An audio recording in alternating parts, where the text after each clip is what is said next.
Hey everybody, welcome back to RC with Adam. My name is Adam. In this video, we're finally going to take a look at the Crossover-RX XR401 Alpha teeny tiny receiver. This is for Flysky, and yes, I'm very sorry that it has taken this long to get this video out. I had some issues with updating the firmware and then hooking it up to my quadcopter and blah blah blah. So this isn't really going to be like a long range type of test, but I want to get you guys something. So what I'm going to do is test this out in the backyard, and I'll be comparing it to the Fli14 Plus receiver. And first I had to solder a servo connection to make an easy on off to swap out the receivers.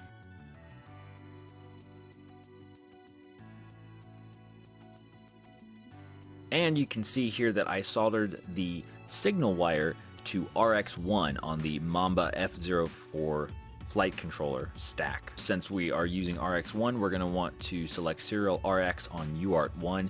For the crossover receiver, you want to use S-Bus for the receiver setting, and I'm using aux12 to get the RSSI to work properly. For the Fli14 Plus, you want to use iBus for the receiver setting, and I'll be using aux10 to get the RSSI to show up properly. Okay, here we go with the RX401A, and we'll just be doing a quick, I'm just gonna be flying around the yard a little bit, getting a feel for it.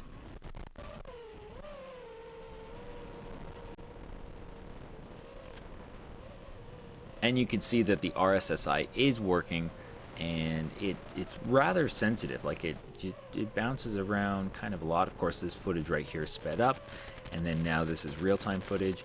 And what I'm doing here is I'm trying to stay really low and put things in between me and the quadcopter to see how the RSSI is doing. Right now you can see it's kind of bouncing right around 50%. We got that little chicken coop thing right in between me and the quadcopter, and then I'm just going to fly around over here, and then I'm going to hit this branch and I'm going to crash, but then I'm going to get back up, and then I'm going to fly around a little bit, and then now I'll head out a little bit farther into the woods. Actually, this is really actually probably like the farthest I've flown, just kind of like in the backyard area. And you know, obviously this is not long range or anything like that. It's like maybe a couple hundred yards. But this is as far as I have flown, and I feel like it's pretty good. And I'm also using a 25 milliwatt video transmitter and just the stock goggles antenna setup on the Scout, the Fat Shark Scout goggles. I feel like it's actually doing pretty good for that, so I might try and boost the VTX a little bit and see how that works. But yeah, you can see we do have some pretty bad breakup, and we have worse breakup in terms of the video, worse breakup when I'm going back towards myself because of the way I have the antenna set up on my quadcopter. So like the antenna is kind of coming out the back, so the battery and everything was getting in the way, which I realized I need to change for this kind of thing. And that little arrow shows kind of where I am in relation to the quadcopter. So it's a pretty good ways, and then you can see back here we're right around, still around 50% RSSI. And you know, that's pretty good. And then you can see the lowest was 41%.